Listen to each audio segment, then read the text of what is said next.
안녕하세요. 오늘은 민수기 11장 16절에서 35절까지의 말씀, 본문 자체를 이제 전반적으로 좀 살펴보도록 하겠습니다.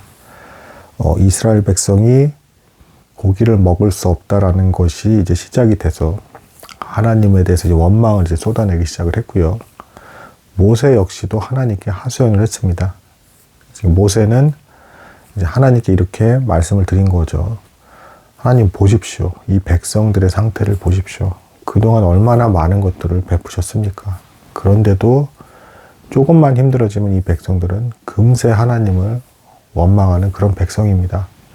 이런 백성을 제가 어떻게 감당할 수가 있겠습니까? 제가 이 백성들을 인도하고 이끄는 것을 멈추게 해주십시오. 이런 하소연을 모세가 한 것입니다.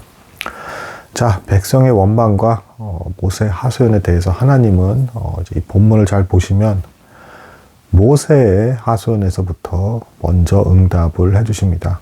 백성들의 원망은 뒷전이고 모세가 이제 이 백성들을 이끌기가 너무 힘들다라는 일종의 간구기도 한 거죠. 이 말에 대해서 하나님께서 즉각적으로 곧바로 이제 응답을 해주십니다.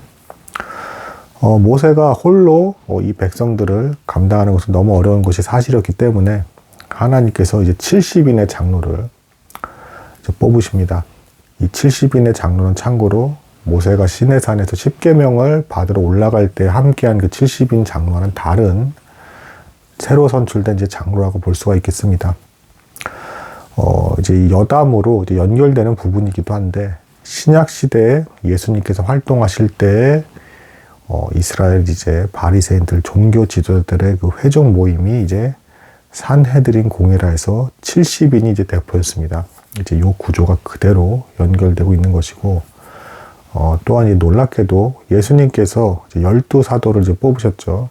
이 12사도를 돕기 위해 추가로 이제 70명을 뽑습니다. 자, 이게 정확히 일치하는 이유는 뭐겠습니까? 바리새인들 입장에서는 이 구약 시대에 이제 모세가 이제 하나님의 응답을 받아서 70인을 뽑은 것을 그 전통을 그대로 따른 것이고, 예수님께서 12제자와 추가로 이제 이들을 섬기는 70인을 둔 것은 이제 이 모세가 응답받았던 그 70인의 장로를 세우라고 한 그 하나님이 곧 나다라는 것을 이제 증거하는 이제 그 행동으로서 이제 예수님께서 신약시대 때 12사도 외에 이제 70인을 뽑은 것이다. 이렇게 볼 수가 있는 것입니다. 자, 근데 이 과정에서 또 이제 신기한 일이 발생을 합니다. 70인의 명단이 있었고, 이거를 그대로 불렀는데, 이제 이들에게 이제 하나님의 이제 영이 임하면서 이들이 예언을 하기 시작을 합니다.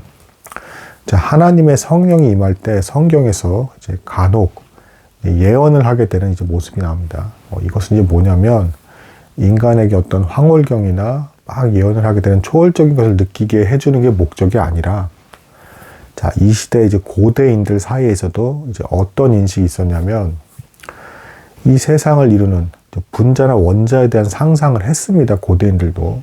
이제 어렴풋이나 막 과학적이진 않지만, 이 모든 행동과 분자, 원자 단위로까지의 모든 움직임을 다 계산할 수 있고, 이제 이것이 어떻게 돌아갈지에 대한 걸 예측할 수 있는 분이라면 미래를 예측할 수 있을 것이고, 그런 능력을 갖고 계신 분은 진짜 참 하나님일 것이다 라는 것에 대한 생각을 고대인들도 갖고 있었어요.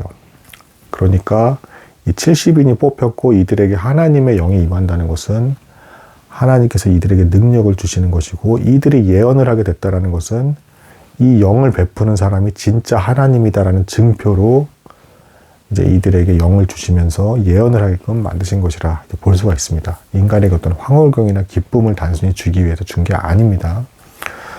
사실은 구약부터 신약까지에 나오는 이제 그 기적이 이제 가끔 이제 뭐 전체 이제 역사를 놓고 보면 아주 극히 드물게 어쩌다가 일어난 사건이고요. 더 중요한 건 인간이 이걸 인위적으로 절대로 만들어낼 수가 없습니다. 인간이 이걸 인위적으로 만들어낼 수 있다라고 한다 그러면 그 사람이 사실상 하나님이고 무언가 특별한 사람이다라는 것을 말하는 것이기 때문에 이제 위험한 것이라고 이제 볼 수가 있겠습니다. 기적이 발생한다라는 건 하나님께서 섭리하에서 그렇게 되게끔 만드신 것이지 인간 자체가 어떤 능력이 있는 것은 절대 아니다라는 것. 근데 아무튼 여기서 이제 70인들에게 예언의 영이 임하고 하나님의 성령이 임한 것은, 그러니까 모세에게 임한 그 성령이 임했다라는 것은 이제 곧 모세가 이 백성들을 이끌 수 있었던 이유도 하나님의 영이 함께하기 때문에 그 능력으로 지혜롭게 백성들을 인도한 것이었고, 이 70인 역시도 하나님께 능력을 받을 때 비로소 지혜롭게 백성들을 다스릴 수 있다라는 이제 교훈을 주는 것이기도 합니다. 여기서 신기한 사건이 하나 벌어지는데, 엘닷과 메닷이라는 사람이 이 70인에 포함이 됐는데, 이제 그 예언의 영이 임하는 그 70인이 모인 장소에 빠져 있었나 봅니다. 그러니까 진영 바깥쪽에 있었던 것 같아요. 거의 그 근처에. 그래서 근데 이 사람들이 이 함께 모여있는 70인 명단 그 사람들 속에 포함이 되지 않았는데도, 이렇게 떨어져 있었는데도 이 사람들에게도 하나님의 영이 임하면서 예언을 하게 되는 일이 발생을 하더라. 이것에 대해서 이 여호수아가 모세에게 말을 합니다. 저 밖에 있는 사람들이 예언하는 걸 멈추게 하소서라는 이제 모세에게 이 말을 합니다. 그러니까 모세가 이제 이런 말을 하죠. 네가 시기하고 질투하냐? 난 모든 백성들이 다 이렇게 되기를 원한다. 선지자가 되기를 원한다. 이런 말을 하죠. 자, 이게 어떻게 된 상황이냐? 엘닷과 메닷 이 사람이 이제 그 70인의 장로로서 선출이 됐기 때문에 모이라고 이제 소환장을 보냈는데 그 자리에 없었던 겁니다. 없었기 때문에 이 사람들은 떨어져 있었던 것이고, 혹은 뭐 이렇게 보기도 해요. 너무 마음이 겸손해서 나 도저히 그건 감당하지 못하겠습니다 하고 이제 피해 있었던 것이죠. 근데 그럼에도 불구하고 뭐 저항할 수 없는 은혜라고 표현을 하죠. 하나님께서 한번 정하신 사람에 대해서는 기어이 사용을 하시더라. 거기에 필요한 능력까지도 주시더라. 지혜를 주시고 다스리게 하시더라. 이런 겁니다. 자, 이것을 오늘날의 이제 어떤 그 교회에 적용을 시킨다면 뭐 이렇게 볼 수가 있는 것입니다. 오늘날의 교회에서는 하나님께서 일일이 막 하나님의 영이 임하면 막 예언을 하게 되고 뭐 신기하게 막 체험을 막 하고 하는 일이 벌어지는 것은 아니지만, 우리가 보았을 때 교회에서 저 사람 참 지혜롭게 잘 행동을 하고 사람들을 잘 섬긴다라고 하는 사람이 있다라고 한다 그러면 그 사람은 하나님의 영을 받아서 하나님의 능력으로 그렇게 행동하고 있는 것이다 볼 수가 있는 것입니다. 그리고 아까 이 본문에서 여호수아가 모세에게 이제 그 진 중에 이제 그 엘닷과 메닷, 그러니까 이 70인의 모임 밖에 있는 사람에 대해서는 예언하는 것을 멈추게 하소서라고 하면서 모세에 대해서 이제 질투하는 모습은 뭐냐면, 일단은 그 여호수아는 모세를 지극히 사랑했습니다. 그래서 모세 외에 다른 사람들이 어떤 하나님의 특별한 능력을 받는 것에 대해서 이제 이 사람들이 모세에 대한 권위에 도전을 하고 교만해질까 봐에 대한 어떤 두려움이 있었습니다. 거기다가 추가적으로 하나님께서 오라고 했는데도 빠진 그 두 사람을 보게 됨으로써 저런 사람이 무슨 70인 장로에 속할 수가 있는가라고 하면서 의심을 품은 것이고, 그런 사람들이 모세와 자칫 동등하게 여김을 받은 것에 대해서 되게 속상했던 겁니다. 모세를 너무 사랑했기 때문에. 이것에 대해서 모세는 여호수아의 마음을 알고 질투하지 말라.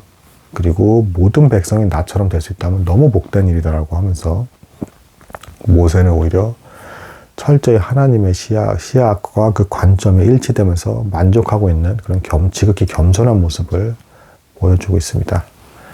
자, 이 일이 벌어진 이후에 드디어 하나님께서 이 고기를 먹고 싶다고 원망하는 백성들에 대해서 응답해 주시기 시작을 하십니다.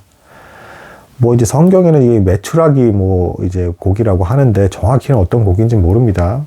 남동풍이 막 불더니 조류, 어떤 이제 새의 무리, 혹은 메뚜기라고 보는 사람도 있습니다. 메뚜기도 어떤 고기 덩어리이기 때문에. 그래서 이게 엄청난 양이 이제 몰려오게 됐고, 이것을 이제 이스라엘 백성들은 마구마구 모아서 이제 드디어 한 맺힌 사람처럼 고기를 막 먹기 시작을 했다. 심지어는 뭐 10호멜씩 그냥 뭐 하루에 뭐 10알치씩도 막 모아버리고 막 하면서 이제 계속 먹기 시작했다라는, 지겹도록 먹기 시작했다는 이제 기록이 나오기 시작을 합니다. 이 모습을 보고 하나님께서 이제 드디어 진노가 폭발하셔서 뭐 이렇게까지 묘사를 하죠. 백성 중에 진중에 이제 고기가 이빨에 낀 채로 하나님께서 치셔서 죽은 사람들이 있었다. 이게 어떤 상황이냐? 하나님께서 보시기에 이제 너무 얄미운 모습이었던 겁니다. 백성들이 그렇게까지 고기 가지고 하나님께 원망하는 그 마음가짐도 틀렸을 뿐더러 실제로 고기를 지겹도록 줘봤더니 만족을 모르고 지겹도록 이걸 또 막 모으기 시작을 하더라. 막 이제 사유재산 이렇게 막 차지하듯이 엄청 어마어마하게 막 모으고, 그러고도 하나님께 감사를 직접적으로 돌리긴 거든 계속 고기를 먹고 있었던 겁니다. 그러니까 하나님께서 보시기에 고기가 그렇게 좋냐라고 하면서 얼마나 얄미워 보였겠습니까? 그러면서 기어이 백성을 치셔서 백성 중에 죽은 사람들이 제법 되었다. 인간이 이렇게 욕심에 심각하게 빠지게 됐을 때 하나님이고 뭐고도 보이지 않고 이제 하나님에 대해서 멀어져서 그것만 추구하게 되더라는 어떤 불쌍한 상태가 이제 보여지고 있고, 하나님은 그런 인간에 대해서도 벌은 주시되 여전히 이제 포기하지 않으시고 이끌어 가시는 이제 그런 모습이 이제 보여지고 있다. 그런 내용이 나온 장이 이제 오늘 민수기 11장이 되겠습니다. 오늘은 여기까지 나가도록 하겠습니다. 감사합니다.